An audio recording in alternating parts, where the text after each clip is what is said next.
반갑습니다. 모모입니다. 오늘은 조금 특별한 조선 이야기로 여러분과 함께합니다.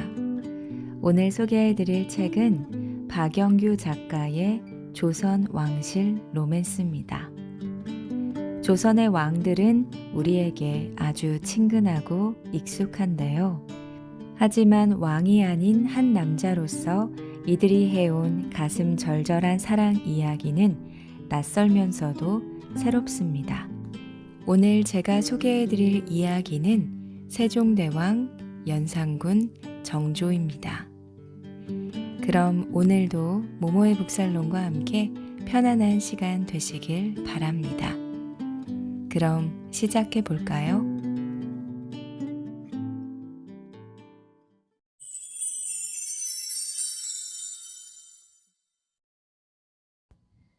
문어발형 팔방미남 세종 2도. 멋모르고 만난 아내. 흔히 세종을 조선 최고의 성군이라고 합니다. 그래서 그의 삶은 찬사 일색이죠. 물론 그가 남긴 업적은 그야말로 대단합니다. 그러다 보니 그도 한 남자로서 여인에게 매료되는 남자란 사실을 망각하기 십상입니다. 사실 조선 왕 중에 세종 2도만큼 못 말리는 사랑꾼도 없었습니다. 그의 첫 여인은 아내 소원 왕후 심씨였습니다. 그런데 세종이 그녀를 아내로 맞이했을 땐 연정이 무엇인지 남녀의 우누지락이 무엇인지도 모를 시기였죠. 그가 장가갔던 1408년 이도는 불과 12살의 꼬마였습니다. 아내 심씨는 14살. 여자 나이 14이면 연정이 무엇인지 어슴풀에 알만한 때였습니다. 사실 조선시대에 여자에게 14이란 이 나이는 매우 중요했지요. 동양의학에서 사람의 생체 시계를 논할 때 남자와 여자를 다르게 계산합니다. 남자는 8년을 한 단위로 계산하고 여자는 7년을 한 단위로 계산하죠. 이를테면 남자는 8살이면 음양의 이치를 알게 되는데 이때부터 사물에 대한 이해력이 생긴다고 해서 대개 서당에 입학을 했습니다. 그래서 지금도 한국 나이로 8살에 초등학교에 들어가죠. 조선시대 왕세자의 상균관 입학례와 왕세자 책봉식을 모두 8살에 한 것도 바로 이런 연유에서입니다. 이에 비해 여자는 7살에 성에 눈을 뜨고 14살에 인태할 능력을 갖추게 됩니다. 그래서 남녀 7세 부동석이라는 말이 나왔죠. 7살이면 여자아이가 성에 눈을 뜬 상태이니 남녀를 한자리에 두지 말라는 말이 생겼다는 것입니다. 또 경국대전에 15살 이전의 여자아이를 시집 보내는 것을 금지하고 있는데 이는 14살에 생리를 시작하게 되니 적어도 그 1년 뒤에 시집을 보내야 한다는 의미였습니다. 물론 왕실에서는 이걸 지키지 않았죠. 대신 왕실에선 어린 시절에 결혼식을 하고 하폰예, 즉 신랑 신부가 첫 관계를 갖는 예식을 별도로 치렀습니다. 그 나이가 15살이었죠. 여자는 21살에 성장이 멈추고 그때부터 7년 동안 28살까지 가장 건강한 아이를 낳을 수 있는 시기로 보았습니다. 물론 사람에 따라 생체 시계는 다소 차이가 있지만 옛사람들의 생체 개념은 남자는 8년, 여자는 7년 주기였습니다. 그래서 여자 나이 14살에는 결혼을 생각하는 나이였고 연정을 아는 나이였다는 말이 됩니다. 그래서 소원 왕후는 결혼 당시 이미 연정을 알 만한 나이였지만 세종 이도는 그런 것은 아직 안중에도 없는 시기였죠. 당시 사람들이 다 그랬듯 왕자들은 결혼할 때 중매를 통해서 했습니다. 그러나 일반적인 신분과 달리 왕자의 결혼은 국가적인 일이었기 때문에 까다로운 절차가 있었죠. 이른바 간택이라는 과정을 거쳤습니다. 하지만 이때만 하더라도 간택은 비교적 간소했죠. 우리가 흔히 알고 있는 삼간택 제도는 세종 시절에 정해진 것이고 그것도 세자빈을 뽑을 때 주로 거치는 제도였습니다. 왕자의 아내, 즉 군부인을 뽑을 때는 신부보다도 가문이 중요했습니다. 그래서 신부를 뽑는 것이 아니라 가문을 선택하는 구조였죠. 세종 이도의 아내 심씨도 그렇게 뽑혔습니다. 그는 혼인 당시 12살 철부지에 불과했습니다. 부모가 결혼을 하라고 하니 했을 뿐 여인에 대한 연정조차 품고 있지 않았죠. 결혼 후 그는 아내 군부인 심씨와 별탈 없이 잘 지냈습니다. 그리고 결혼 4년 만인 16살에 첫 딸 정소공주를 얻었습니다. 15살에 합혼례를 하고 바로 아이가 생겼으니 이른바 허니문 베이비였던 거죠. 조선 왕조사를 훑다 보면 이상하게 왕위를 이은 사람 중에 장남이 별로 없습니다. 장남들은 일찍 죽었기 때문입니다. 이는 조선의 가정에서도 흔한 일이었습니다. 장남은 대개 어미가 어린 나이에 낳은 자식이었죠. 어린 나이에 잉태를 해서 출산을 하다 보니 건강하지 못한 상태로 태어나는 경우가 많았습니다. 그래서 천연두나 홍역, 역병 같은 전염병에 취약했죠. 이는 태종이 아들 3명을 일찍 잃고 나서 양녕대군을 얻었던 사실에서도 확인되고 있습니다. 세종의 첫 딸 정소공주도 오래 살지 못했습니다. 13살의 나이로 천연두를 이기지 못하고 사망했죠. 하지만 세종과 아내 심씨는 정소공주를 포함해서 8남 2녀의 자녀를 얻었습니다. 그들 중 세종이 왕위에 오르기 전에 심씨가 잉태한 자녀가 정소, 향, 유, 용 이렇게 3남 1녀였죠. 그들 4남매를 얻었던 10년 동안 세종은 다른 여인에게 눈길을 돌리지 않고 일편단심 아내뿐이었습니다. 세종은 1418년 8월 태종으로부터 왕위를 계승했지만 즉위 후에도 부왕 태종의 그늘에 있었습니다. 태종은 상왕으로 물러났지만 군권을 내주지 않았고 세종은 반쪽짜리 왕으로 지내야 했죠. 그러던 차에 세종 부부에게 엄청난 충격을 주는 사건이 일어났습니다. 부왕 태종이 장인이자 영의정인 시몬과 그 동생 심정을 죽이고 심씨 일가를 몰락시킨 것입니다.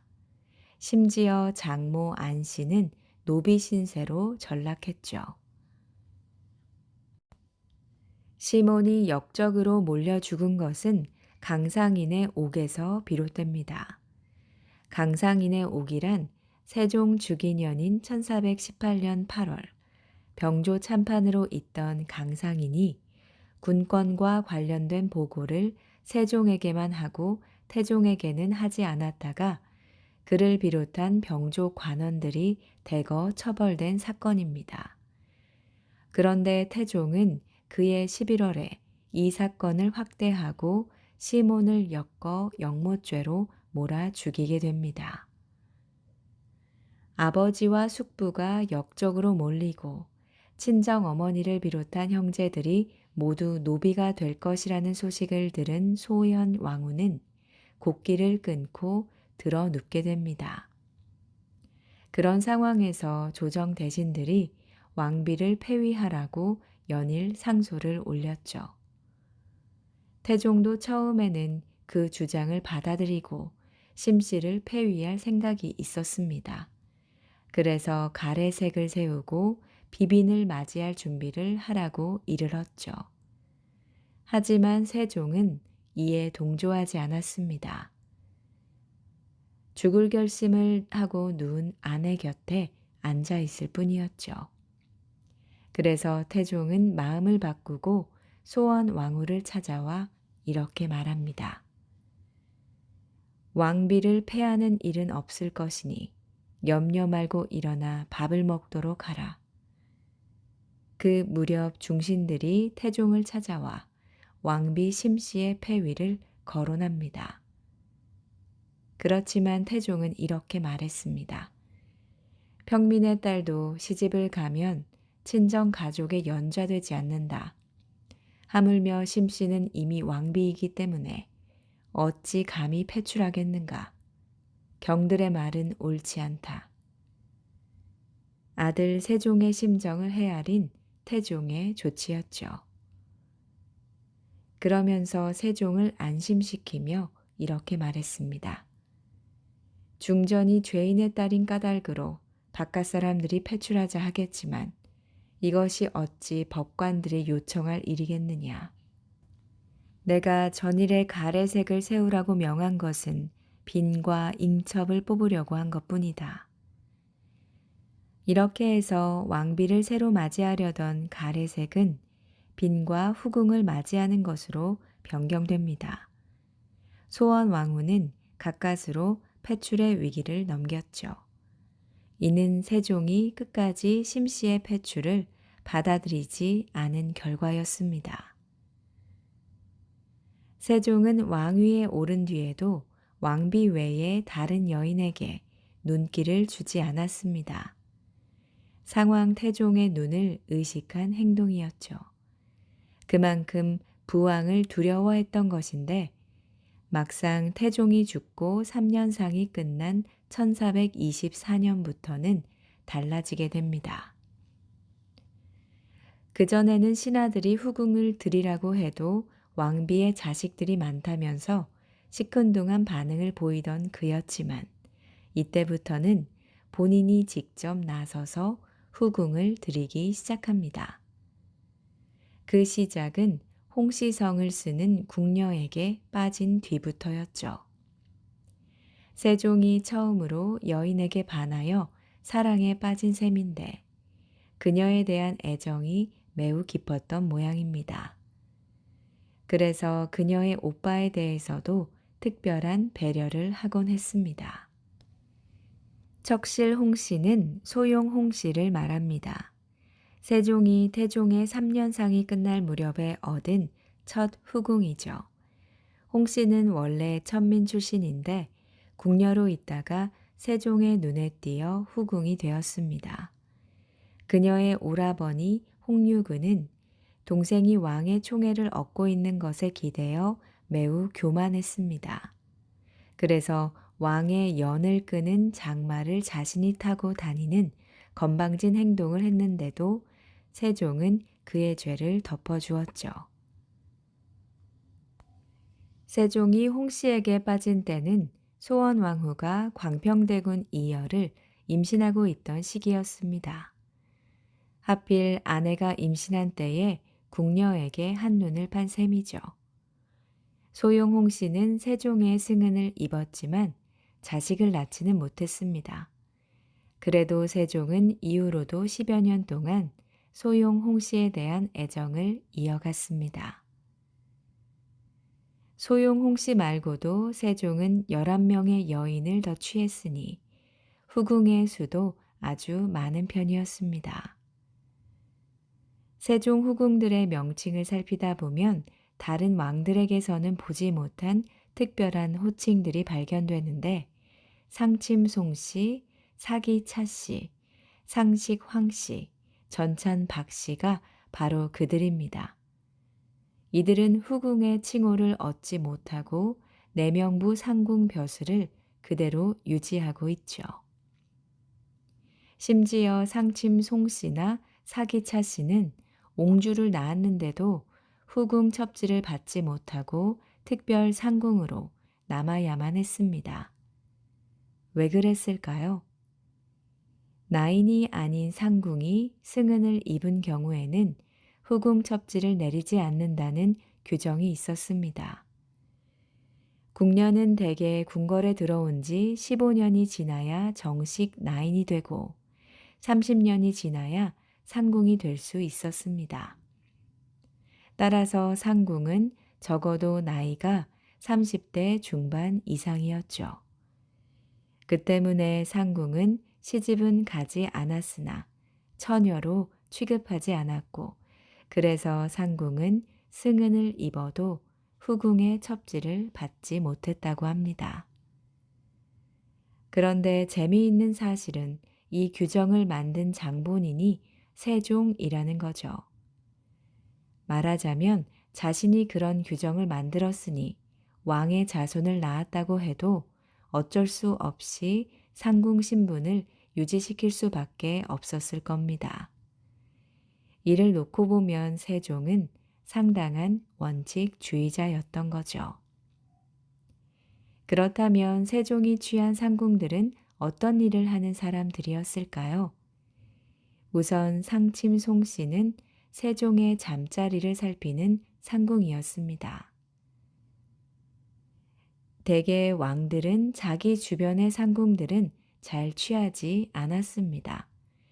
상궁은 이미 나이가 많고 나름대로 그 분야의 전문가였죠.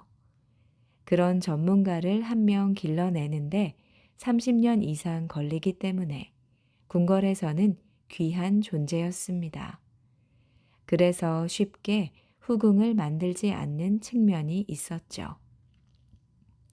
또한 대전상궁, 그 중에서도 침실을 돌보는 상침인 경우는 아주 친밀한 비서나 마찬가지였습니다. 조선 왕들은 대개 그런 상궁들과 동침하는 법이 거의 없었죠. 그런데 유독 세종은 상궁들을 많이 취했습니다. 사기차 씨 또한 마찬가지로 상궁입니다. 명칭을 사기라고 부르기도 하지만 대개는 상기라고 하죠. 대전의 문서를 관리하는 업무를 맡은 상궁입니다. 그런데 세종은 이 문서 상궁도 취한 것입니다. 상식 황 씨는 대전의 임금의 수라를 챙기는 지밀 상궁이었고 전찬 박 씨는 임금의 책심부름을 하는 상궁이었습니다. 이렇듯 세종은 음식과 책, 이부자리, 문서 등을 관리하며 가장 근거리에서 사생활을 거들던 상궁들을 모두 취한 셈입니다. 이런 일은 조선 왕 중에 누구도 행하지 않은 일이죠. 이외의 정식 후궁들의 이력도 좀 특이합니다. 세종에게는 한남군, 수충군, 영풍군 등 아들 셋을 낳아준 해빈 양씨가 있습니다. 이 해빈 양씨는 원래는 세자 향의 병을 돌보던 궁녀였습니다. 세자 향이 아플 때 동궁을 드나들던 세종의 눈에 띄어서 후궁이 되었죠. 또 소원 왕후 다음으로 자식을 많이 낳은 신빈 김씨는 원래 중궁전의 궁녀였습니다. 13살의 나이에 궁인으로 들어와 이제 막 정식 나인이 되어서 중궁전에 배치되었는데 중궁전을 오가던 세종의 눈에 든 것이죠. 태종처럼 세종도 아내의 궁녀에게 눈독을 들인 꼴입니다. 사실 이런 일은 왕비가 제일 싫어하는 일이죠. 왕비 전의 궁녀는 왕비의 수종 노릇을 하기 때문에 왕비도 매우 아끼는 존재였습니다. 그런 존재가 연적이 된다는 것은 왕비로서는 무척 괴롭고 서글픈 일이니까요. 이렇게 세종의 여인들을 살펴보면 세종은 말릴 수 없는 사랑꾼이었던 것 같습니다. 어쩌면 세종이 마흔 이후로 몸이 극도로 쇠약해진데도 이런 성향이 영향을 미친 게 아닐까 싶죠. 타고난 사랑꾼인 세종에게 특별한 점이 하나 있었는데 어쩌면 세종의 뛰어난 인품에서 비롯되었을지도 모릅니다. 왜냐하면 그는 자신이 취한 여인을 버리는 일이 없었으니까요. 역적의 딸이 된 아내도 자신에게 청탁을 하다가 혼쭐이 난 궁녀 출신 후궁도 나이 먹고 이미 중년이 된 상궁 출신도 절대로 버리지 않았습니다. 그리고 그의 여인들이 서로 시기하며 싸우는 일도 만들지 않았죠. 요즘 말로 어장관리를 꽤 잘했던 모양입니다. 여하튼 세종은 여러모로 로맨스에서도 팔방미인이었던 것은 분명합니다. 광기형 냉혈남, 연산군 이융, 소년 이융의 이상형. 조선 왕 중에 폭군이라고 단언할 수 있는 왕은 단연 연산군입니다. 연산군의 폭력적 성향은 그의 애정관계에서도 유감없이 드러납니다. 심지어 자신의 첩이었던 여인들을 사지를 찢어 죽이고 머리를 뽑아 전시했을 정도니까요. 연산군에게는 폭력적 성향과 함께 호색한 기질도 있었습니다. 그의 폭력적 성향이 억울하게 죽은 어머니에 대한 원한 때문이었다면 그의 호색 기질은 다분히 성종의 유전자였습니다. 성종은 태평성대를 구가한 왕이었지만 타고난 호색 기질로 궁궐의 평지 풍파를 일으켰고 그것은 아들 연산군에게 엄청난 정신적 고통을 안겼습니다. 그 고통은 결국 광기 어린 폭력성으로 드러났죠. 이러한 폭력성은 호색한 기질과 결합을 해서 그를 폭력적인 색광으로 만들었습니다. 하지만 그런 폭군 연산군에게도 여인을 향한 순정이 있었죠. 연산군 이융은 1476년 11월 7일 성종과 패비 윤씨의 장남으로 태어났습니다. 하지만 그의 어머니 윤씨는 그가 4살이 되던 해 궁궐에서 패출되었고 3년 후에는 사약을 받고 죽게 되었죠. 그래서 연산군은 성종의 3번째 왕비인 정현왕후 윤씨에 의해서 양육됩니다. 정현왕후는 패비 윤씨의 연적으로 윤씨가 패출되는데 결정적 역할을 한 장본인입니다. 아버지 성종과 할머니 인수대비가 모두 어머니 윤씨를 죽게 한 장본인이었으니 융은 온통 어머니의 원수들에 둘러싸인 채 성장을 한 셈이죠. 어린 시절 그는 정현왕후가 자신의 생모라고 여기고 자랐습니다. 하지만 유년기를 벗어날 무렵에 그녀가 생모가 아니라는 사실을 알았죠. 이후 융은 생모를 몹시 그리워하며 슬픔 속에서 소년 시절을 보냈습니다.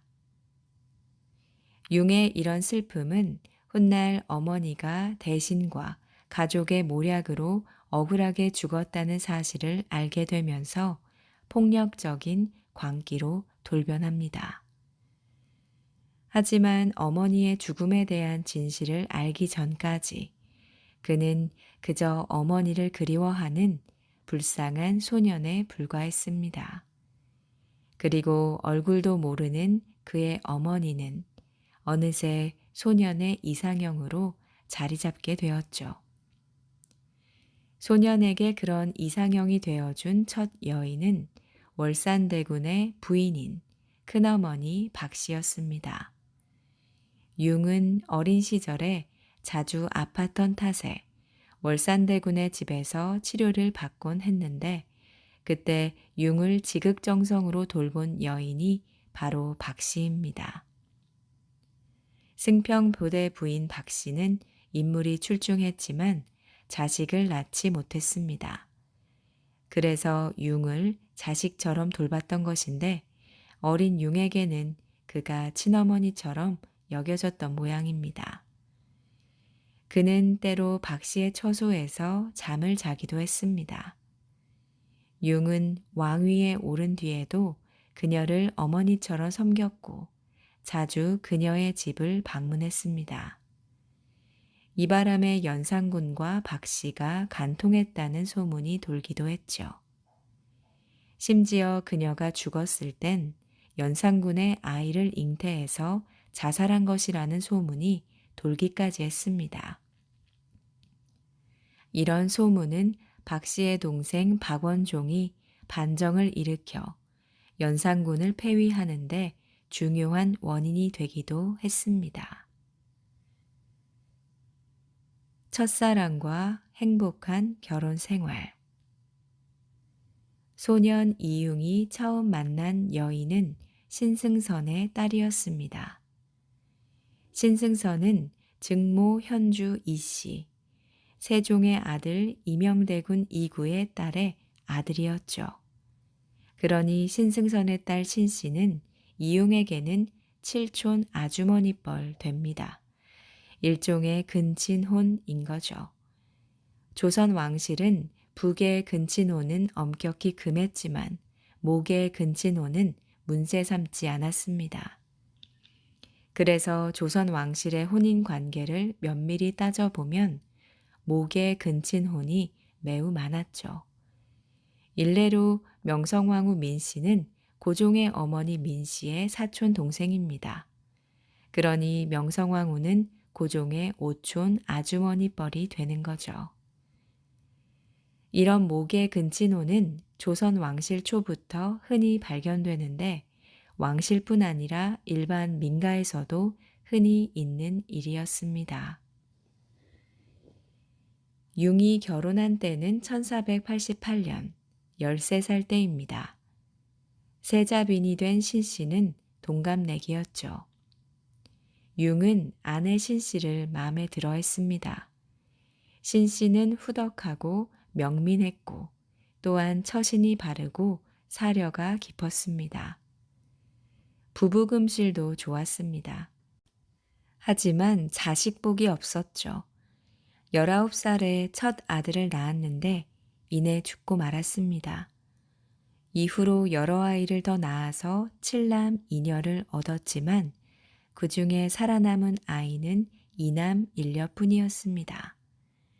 나머지 아이들은 대부분 낳자마자 죽었죠. 그 때문에 신씨는 몹시 고통스러워했고 융은 아내를 안쓰럽게 여기며 위로하곤 했습니다. 이 무렵 이 융은 명민한 왕으로 불리었습니다. 정사 처리도 원만했고 개혁적인 정책도 적극적으로 추진해서 조정의 호평을 듣고 있었죠. 그는 성종 말기에 나타나기 시작한 퇴폐 풍조와 부패상을 일소하기도 했습니다. 그래서 등극 6개월 후에는 전국 모든 도에 암행어사를 파견해서 민간의 동정을 살피고 관료의 기강을 바로 잡았습니다. 또한 인재를 확충하기 위해서 별시 문과를 실시해서 33인을 급제시키고 변경지방의 여진족의 침입이 계속되자 귀화한 여진인에게 그들을 회유케 해서 변방지역의 안정을 꾀하기도 했죠. 문화정책에서도 문신의 사가 독서, 유능한 문신들에게 휴가를 주어서 독서에 전념하게 하는 제도를 다시 실시했습니다. 학문의 질을 높이고 조정의 학문 풍토를 새롭게 했죠. 세조 이래 3조의 국조 보감을 편찬해서 후대 왕의 제왕 수업에도 귀감이 되도록 했습니다. 또한 폭군에게서 흔히 보이는 폭력성의 전조 증상도 보이지 않았고 왕비 신씨와의 관계도 매우 돈독했습니다. 다른 여인에게 눈길을 주지도 않았고 후궁도 많이 두지 않아서 첫사랑 신씨와 행복한 결혼 생활을 이어가고 있었던 셈이죠. 폭력성과 함께 드러난 생마 기질. 그런데 무오사화가 발생하면서 그의 숨은 폭력성이 조금씩 드러납니다. 무오사화는 1498년 무오년 성종실록을 편찬하는 과정에서 일어났습니다. 1498년 실록정이 설치되고 이극돈이 실록 작업의 당상관으로 임명이 되었습니다. 그는 사관 김일손이 작성한 사초 점검 과정에서 김종직이 쓴 조의 제문과 이극돈 자신의 비행을 비판하는 상소문이 기록된 것을 발견합니다. 조의 제문은 진나라 항우가 초의 의제를 패한 일에 대한 것이었는데 이 글에서 김종직은 의제를 조의하는 제문 형식을 빌려 의제를 폐위한 항우의 처사를 비판하고 있었습니다. 이는 세조의 단종 폐위를 빗댄 것으로 은유적으로 세조의 왕위 찬탈을 비판하는 것이었죠. 나머지 상소문은 세조비 정의왕후 상 중에 전라감사로 있던 이극돈이 근신을 하지 않고 장흥의 기생과 어울렸다는 불미스러운 사실을 적은 것이었습니다. 당시 이 상소 사건으로 이극돈은 김종직을 원수대하듯 했는데 그것이 사초에 실려 있는 것을 발견하자 그는 분노를 금할 길이 없었습니다. 그래서 달려간 곳이 유자광의 집이었죠. 유자광 역시 함양 관청에 자신의 글을 불태운 일로 김종직과 극한 대립을 보였습니다. 게다가 김종직은 남이를 무고로 죽인 모리배라고 말하면서 유자광을 멸시하곤 했죠. 유자광은 조의 제문을 읽어보고는 세조의 신임을 받았던 노사신, 윤필상 등의 혼신 세력과 모의해서 왕에게 상소를 올립니다. 상소의 내용은 뻔했죠. 조의 제문이 세조를 비방한 그림으로 김종직은 대역 부도 행위를 했고 이를 사초에 실은 김일손 역시 마찬가지라는 논리였습니다. 연산군은 즉시 김일손을 문초합니다. 조의 제문을 사초에 실은 것이 김종직의 지시에 의한 것이라는 결론을 얻기 위해서였죠. 그리고 의도하던 바대로 진술을 받아내자 연산군은 김일손을 위시한 모든 김종직 문화를 제거하기 시작합니다. 우선 이미 죽은 김종직에게는 무덤을 파서 관을 꺼낸 다음 시신을 다시 한번 죽이는 부관 참시형을, 김일손, 권오복, 권경유, 이목, 허반 등은 간악한 파당을 이루어 세조를 능멸하였다는 이유로 능지 처참형이 내려졌습니다. 조정의 한바탕 피바람이 지나간 후 왕권은 한층 강화되었고 조정 대신들은 왕의 눈치를 보기 시작합니다. 이에 연산군은 기고만장해졌고 이후 급속도로 폭력적인 양상을 드러내면서 살인귀로 변해갑니다. 그와 동시에 미친 듯한 세욕을 드러내죠. 무오사화를 통해 조정을 완전히 장악한 연산군은 조정 대신들을 모두 자신에게 아부하는 자들로 채웠습니다. 그리고 전국에 채응사를 파견해서 지방에서 인물께나 있다는 여인들을 모두 궁궐로 불러들였죠.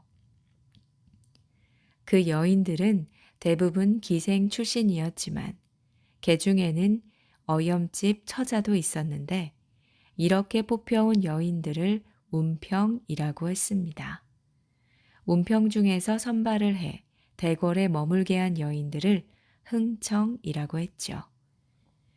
그는 이들 흥청과 돌아다니면서 동침을 하곤 했는데 그래서 흥청 중에 자기와 동침한 여자는 천과 흥청, 즉 하늘의 과거를 통과한 흥청이라고 하고 동침하지 않은 여자는 지과 흥청, 땅의 과거를 통과한 흥청이라고 불렀습니다.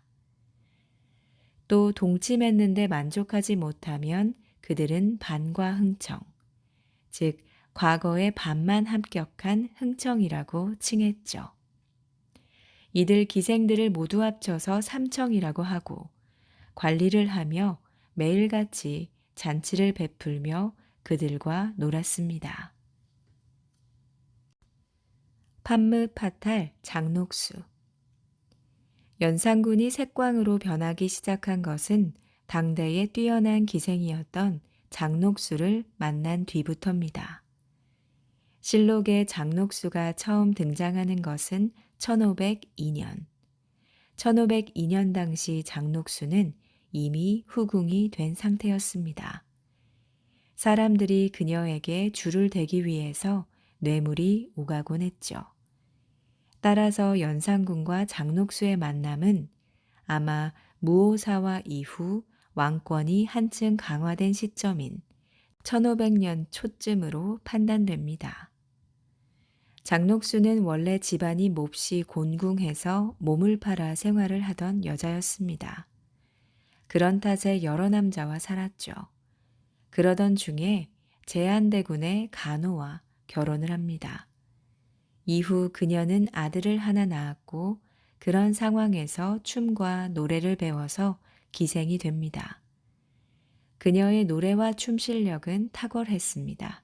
특히 노래를 아주 잘해서 입술을 움직이지 않고 맑고 고운 목소리를 낼 정도였다고 합니다. 거기다 나이에 비해 매우 앳된 얼굴이었죠. 나이가 30살이 됐는데도 얼굴은 16살 소녀 같았습니다. 인물은 그다지 출중하지 않았지만 노래와 춤에 능했고 얼굴이 매우 앳되어 보인다는 소문을 듣고 연산군이 그녀를 부릅니다. 연산군은 첫눈에 그녀에 반했고 즉시 궁으로 들여 애첩으로 삼았습니다. 이후 그녀는 연산군의 아이를 낳고 수건의 첩지를 받았으며 계속 벼슬이 올라 수경에 이르렀죠. 그녀는 일반 후궁들처럼 연산군을 대하지 않았습니다. 특이하게도 연산군은 그녀의 그런 면에 매료되었죠. 실록에서는 연산군에 대한 그녀의 태도를 왕을 조롱하기를 마치 어린아이 다루듯 하고 왕에게 욕하기를 마치 노예에게 하듯 했다라고 쓰고 있습니다. 그런데 연산군은 아무리 화가 나는 일이 있어도 녹수만 보면 기뻐하였다고 적혀 있죠. 실록은 장녹수에 대해선 얼굴은 중인 정도를 넘지 못했지만 남모르는 교사와 요사스러운 아양은 세상 견줄 사람이 없었다라고 쓰여 있습니다. 어쨌든 연산군은 장녹수의 말이라면 어떤 것이든 들어줬고 장녹수와 함께하는 일이라면 뭐든지 즐거워했습니다. 그야말로 장녹수는 연산군의 눈과 마음을 완전히 사로잡은 판무파탈 그 자체였죠. 그런 까닭에 장녹수에게 줄을 대는 사람들이 많았습니다. 제한대군의 장인 김수말도 그중 하나였습니다. 그는 장녹수에게 뇌물을 써서 벼슬을 얻었죠. 또 연산군은 장녹수의 형부 김효손에게도 벼슬을 내렸고 내수사의 종이었던 언니 장복수를 면천시키기도 했습니다. 이렇듯 연산군의 총애를 받은 장녹수의 권세는 하늘을 찔렀습니다. 장녹수는 궁궐 안에 살고 있었지만 궁궐 바깥에 대궐 같은 집을 지었습니다. 그래서 장녹수의 집 하인들조차도 웬만한 양반은 눈을 깔고 보기 일쑤였죠. 심지어 중추부 동지사 이병정이란 인물은 장녹수의 하인에게 큰 모욕을 당했는데도 아무 말도 못하고 되레 뇌물을 바치고서 잘못을 빌어야 했습니다. 기생 옥지화 사건은 당시 장녹수의 권세가 얼마나 대단했는지 단적으로 보여줍니다. 이 사건은 그저 옥지화라는 기생이 실수로 장녹수의 치마를 밟은 것에 불과한 일이었죠. 그런데 연산군은 제위 11년 11월 7일 승정원에 이런 명령을 내렸습니다. 운평 옥지화가 수경의 치마를 밟았으니 이는 만상 불경에 해당한다. 그래서 무거운 벌을 주고자 하니 승지 강호는 미리청에 데려가 형신하라. 또 이 뜻으로써 의정부 6조 한성부 대간에게 수의하라. 그런데 연산군의 명을 접한 조정 대신들의 태도가 더 가관이었습니다. 그들은 연산군의 말에 동조하며 이런 말을 했습니다. 옥지화의 죄는 지극히 만홀하오니 위의 분부가 지당합니다. 명하여 어서 참하소서. 결국 옥지화는 차명을 받고 목이 달아납니다. 성스러운 장녹수의 치마를 밟은 불경죄는 대역죄 취급을 받은 것입니다. 이런 측면에서 보자면 연산군에게 있어서 장녹수는 아무도 범접할 수 없는 성녀나 다름없었습니다. 이렇듯 실수로 치마를 밟은 것을 차명으로 다스릴 정도였으니 장녹수에 대해 질투심을 드러내는 여인이 있다면 어떻게 되었을까요? 사실 연산군은 여인의 질투는 대역죄를 저지르는 것과 같다고 생각했습니다. 그는 질투하는 여자를 세상에서 제일 싫어했죠. 그것은 아마도 자신의 생모 윤 씨가 다른 후궁들의 질투 때문에 죽었다고 생각하는 데서 비롯된 것 같습니다. 그래서 후궁들에게는 늘 투기하지 말라고 강조했죠. 그러나 여인들의 마음이 어디 그렇습니까? 사랑하는 이에게 더 사랑받고 싶어 하는 게 인지상정 아닐까요? 연산군의 사랑을 독차지하고 있던 장녹수에 대해서 질투심을 드러낸 여인들이 있었습니다. 그들은 최전향과 수군비.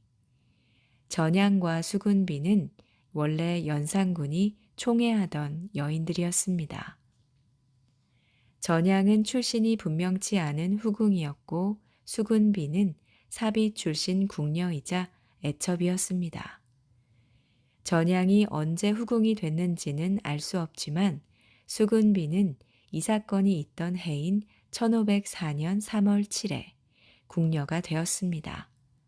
그녀는 원래 산업이었으나 연산군이 장례원에 정교해서 수군비를 대궐로 들이고 대신 관비 옥금을 내주면서 입궁을 하게 되죠. 당시 연산군은 전국의 채용사를 파견해서 대궐에 엄청난 수의 여인들을 끌어들여 음주와 가무를 즐겼는데 그런 가운데 눈에 띄는 여인이 있으면 장소를 가리지 않고 취해서 첩으로 삼았습니다. 전향과 수군비도 역시 그런 과정을 거쳐 후궁이 된 여인들이었죠. 하지만 이들 두 사람은 그로부터 한 달 뒤 궁궐에서 쫓겨나게 됩니다. 그 이유에 대해서 연산군은 이렇게 말합니다. 부인의 행실은 투기하지 않은 것을 어질게 여긴다. 그러나 지금 전향과 수군비는 간사하고 흉악하며 교만한 마음으로 투기를 해서 내정의 교화를 막히게 했으니 그 죄를 용서할 수 없다. 연산군은 그들을 쫓아내는 것으로 사건을 종결짓지 않았습니다. 두 사람에게는 모두 장 80대를 때리게 하고 전향은 강계에, 수군비는 온성에 유배를 보냈습니다. 연산군이 한때 총애해서 후궁으로 삼았던 그들을 유배 보낸 것은 모두 장녹수 때문이었습니다. 장녹수에 대한 다른 후궁들의 질투가 심해지자 연산군은 질투를 금기로 삼고 만약 질투하다 발각되면 큰 벌을 내리겠다고 공표를 했습니다. 전향과 수군비가 그 본보기였던 거죠. 연산군의 눈밖에 난 전향과 수군비는 전 재산을 모두 뺏기고 유배지로 떠났습니다. 하지만 사건은 그것으로 끝나지 않았습니다. 그들이 유배지로 떠난 뒤 그해 6월 8일 연산군은 소격서의 종 도하를 비롯해 전향과 수군비의 일족을 모두 잡아들이라고 명합니다. 이유인즉 간반의 도성의 어느 담벼락에 익명서가 나붙었는데 그 내용이 연산군을 비하하고 장녹수를 저주하는 것이었습니다. 연산군은 이것을 전향과 수군비 일족의 짓이라고 생각하고 그들을 잡아들인 것이죠. 그들을 국문한 것은 추관으로 선임된 유순과 의군부 당관사들이었습니다. 하지만 신문 내용은 공개되지 않았습니다. 두 여자의 일족 60여 명을 모두 국문했지만 아무도 죄를 인정하지 않았습니다. 그러자 연산군은 그들의 이웃집 여인 40명을 더 잡아들이라고 명합니다. 심한 고문을 가하며 두 여자의 족친과 이웃들을 다그쳤지만 역시 익면서를 붙였다고 자복하는 사람은 없었습니다. 그러자 연산군은 전향과 수군비의 부모와 형제에겐 장 100대를, 사촌들에게는 80대를 치게 했습니다. 그리고 전향과 수군비의 사지를 짓고 머리를 뽑아 사람들이 볼 수 있도록 전시하게 했습니다. 결국 질투심 한 번을 드러냈다가 능지처참을 당했으니 그야말로 질투가 황천길로 가는 문이 된 셈입니다. 일편단시명 애절남 정조 이산 15년 공략 끝에 얻은 사랑. 정조 이산은 아주 어렸을 적부터 마음에 두고 있던 소녀가 있었습니다. 소녀는 성윤우의 딸 덕임. 몰락한 양반이었던 성윤우는 본래 승지였던 한준승의 청지기 노릇을 했는데 한준승이 사망한 뒤에는 이산의 외조부 홍봉한의 집으로 옮겨 청지기 생활을 했습니다. 그 바람에 덕임은 어릴 때부터 홍봉한의 집에서 자랐죠. 이산은 유년 시절 외가를 드나들며 덕임을 알았고 자라면서 그녀를 마음에 품게 됩니다. 하지만 너무 어린 시절부터 보아왔던 터라 소녀에 대한 그의 마음이 어떤 감정인지 알지 못했습니다. 그런 상황에서 이산은 새손이던 11살에 혼인을 하게 됩니다. 신부는 김시묵의 딸, 이산보다 1살 어렸고 덕임과 같은 나이였죠. 이산은 이때 이미 마음속에 덕임이 자리하고 있었기 때문에 새손빈 김씨에게 마음을 열지 못했습니다. 이산이 결혼한 것이 1762년 2월인데 그 무렵에 이산에게 기쁜 소식이 날아듭니다. 소년 이산이 어린 시절부터 마음에 품고 있던 덕임이 아기 나인이 되어서 어머니 해경궁 처소로 온 것이죠. 해경궁 홍씨는 덕임을 딸처럼 귀히 여기며 직접 키우다시피 했고 이산 또한 덕임을 친누이처럼 다정하게 대했습니다.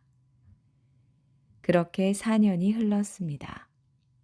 이산은 이제 15살이 되었고 마침내 관례를 올리고 새손빈 김씨와 합혼례도 올렸죠. 그리고 이제 공식적으로 후궁을 둘 수가 있었습니다. 그러자 이사는 곧바로 덕임에게 사랑을 고백하고 자신의 후궁이 되어줄 것을 요청했습니다. 이산의 어머니 해경궁 역시 찬성한 일이었죠. 하지만 덕임은 후궁이 될 수 없다고 울면서 거절합니다. 그 이유를 물으니 아직 새손빈이 아이를 낳지 않았기 때문에 자신은 후궁이 될 수 없다는 것이었죠. 당시 새손빈이 덕임과 같은 14살이었으니 임신하기에는 아직 일렀습니다. 덕임은 새손이 우선 새손빈에게서 자손을 보는 것이 순서라고 한 것입니다. 그런데도 당장 후궁이 되어야 한다면 자신은 죽을 수밖에 없다고 버티게 됩니다.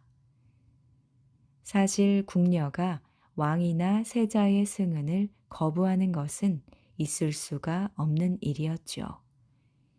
하지만 덕임의 말이 사리에는 맞았습니다. 결국 이사는 덕임의 의견을 받아들였고 그녀를 후궁으로 삼는 것을 보류했습니다. 하지만 세월이 흘러도 이사는 아내 김씨에게 애틋함이 생기지 않았고 그래서인지 김씨는 임신하지 못했습니다. 그렇게 10년이 흘러 이사는 영조에 이어서 왕위에 올랐습니다. 그리고 다시 덕임에게 승은을 받을 것을 요청했죠. 그런데 이번에도 덕임은 이산의 요청을 거절합니다. 그녀는 왕비에게서 자손을 보지 못했으니 관례에 따라 3명의 후궁을 드리는 것이 순서라고 했습니다. 덕임의 의지는 완강했고 이사는 별수 없이 이번에도 물러났죠. 이후로 이사는 원빈 홍씨, 화빈 윤씨 등 2명의 후궁을 드렸습니다. 그런 뒤 1780년에 다시 덕임을 찾아가 승은을 받으라고 요청합니다. 그런데 덕임은 여전히 후궁 셋을 먼저 드린 뒤 승은을 받겠다고 버티게 되죠. 그러자 이번에는 이산도 물러서지 않았습니다. 그때서야 덕임은 이산이 물러나지 않을 것을 알고 마침내 받아들였습니다. 이에 대해 정조는 자신이 직접 쓴 그녀의 묘지문에서 당시 심정을 이렇게 밝히고 있습니다.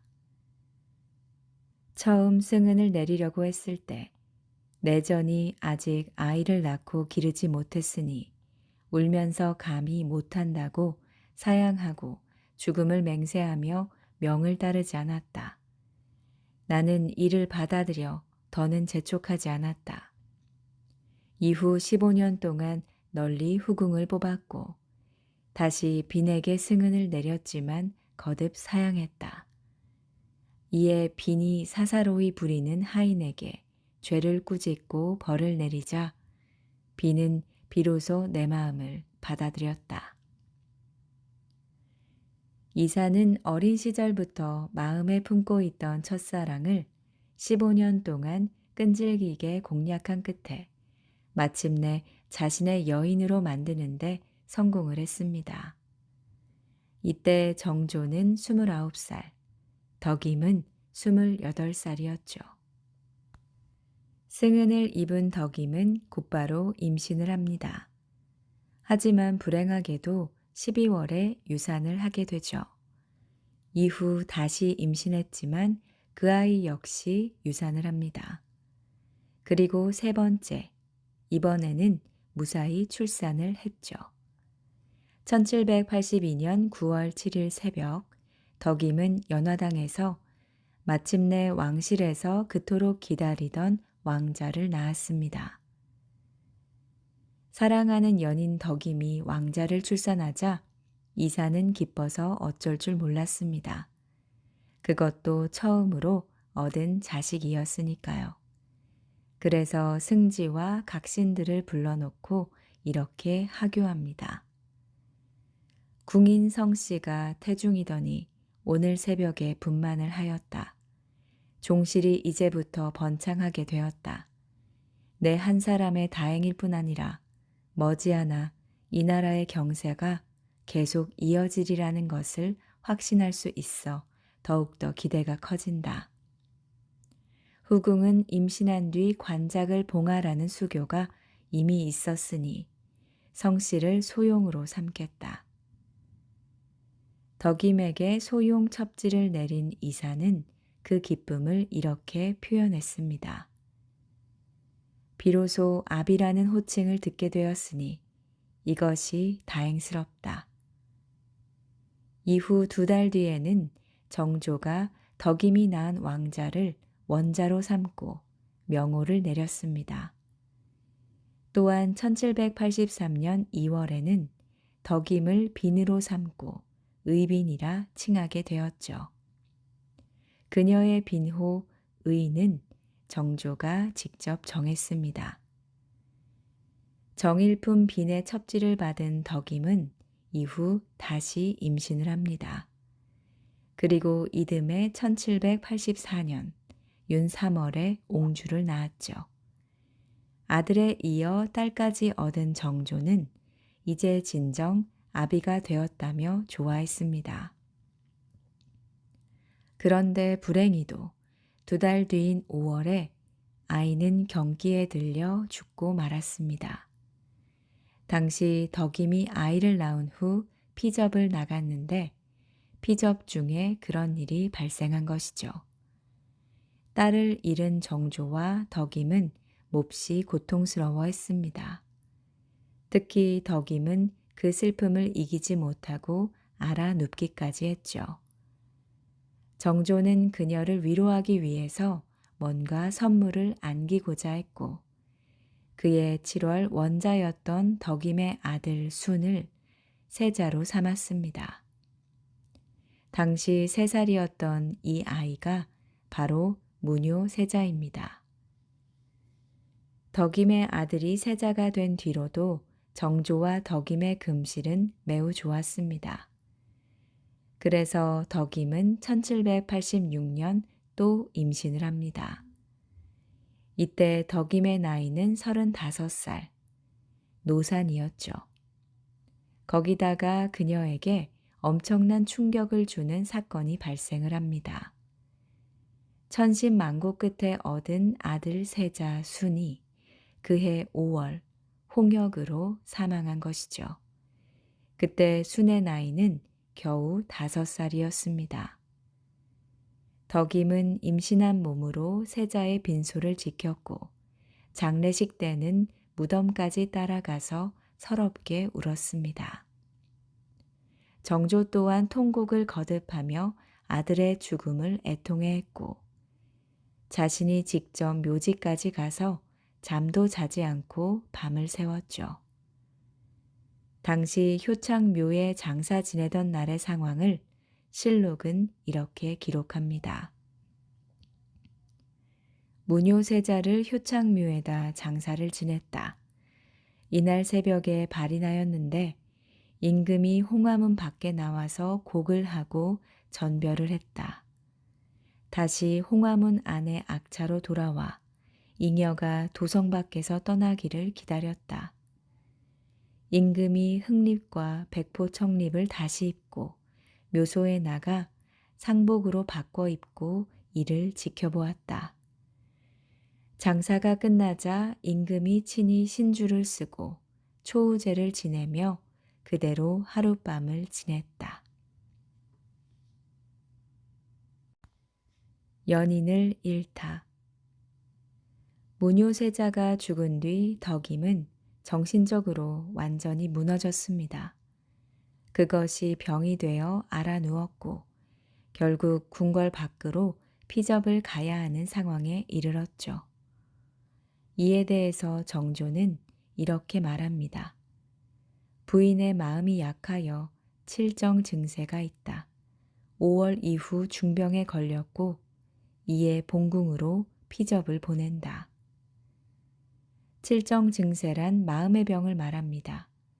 무뇨세자의 죽음 때문에 정신적으로 너무 큰 타격을 입어 중병에 걸린 것이죠. 이후로 덕임은 경희궁에서 지내다 그해 9월 창덕궁으로 돌아왔습니다. 그때 덕임은 만삭이었죠. 또한 병증도 심각하였습니다. 몸이 너무 상했기 때문에 출산이 가능할지 의문이었죠. 정조는 그녀를 회복시키기 위해서 늘 그녀 곁에 머물렀습니다. 약을 다릴 때도 직접 검열했고 약봉지와 약그릇도 직접 챙겼습니다. 혹 누군가가 약에 엉뚱한 짓을 할 수도 있다는 생각에 그녀의 약봉지와 그릇은 항상 침실에 보관을 했죠. 하지만 정조의 그런 정성에도 의빈 성덕임은 1786년 9월 14일 한낮에 창덕궁에서 숨을 거두고 말았습니다. 정조는 대통을 이을 아들에 이어서 사랑하는 연인마저 잃게 되자 마음이 답답하고 괴로워했습니다. 사실 정조는 의빈성 씨가 독살되었을지도 모른다고 생각을 했죠. 만약 그렇다면 독살을 막지 못한 자신의 책임이 컸으니까요. 정조가 의빈 사망 당시 병이 이상하더니 결국 이 지경에 이르고 말았다는 말을 한 것도 그런 이유였습니다.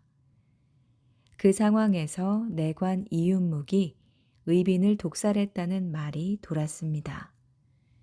정조는 이 말을 듣고 분노했고 이윤묵의 목을 배려했죠. 하지만 마땅한 증거가 없는 상황이라 주변에서 만류합니다. 더구나 의빈이 먹는 모든 약을 정조 자신이 챙기고 검열을 했으니까요. 그래서 정조는 이윤묵을 풀어주고 덕임의 죽음을 현실로 받아들입니다. 그리고 자신이 직접 그녀의 묘지명을 썼죠. 그 묘지명 말미에 그는 의빈의 죽음에 대한 심정을 이렇게 써내려 갔습니다. 저 지체가 낮고 천한 여염에서 이같이 빼어난 사람이 태어나 세자를 낳고 영화로움을 받들어 빈의 자리에 올랐으니 마땅히 우연이 아닌 듯하다. 그러나 무뇨세자의 무덤에 흙이 마르기도 전에 빈이 뱃속의 아이와 함께 급히 세상을 떠났다. 내가 죽음을 슬퍼하며 아까워함은 특별히 빈의 죽음 때문만은 아니다. 빈이 세상을 떠난 지 3달이 되는 경인에 고양군 율목동 임좌의 언덕에 장사를 지냈는데 무뇨세자의 묘와 100걸음 정도 떨어져 있다. 이는 빈의 바람을 따른 것인데 죽어서도 빈이 나를 알아준다면 바라건대 장차 위로가 될 것이다. 내가 빈의 언행을 표본으로 하여금 기록해 광중에 묻고 묘비의 요점만 요약해서 쓰겠다. 찾아오는 사람이 빈의 현명함을 애석해 하도록 할 따름이다. 사랑하는 빈의 불행한 운명은 위에 적힌 사실과 같다.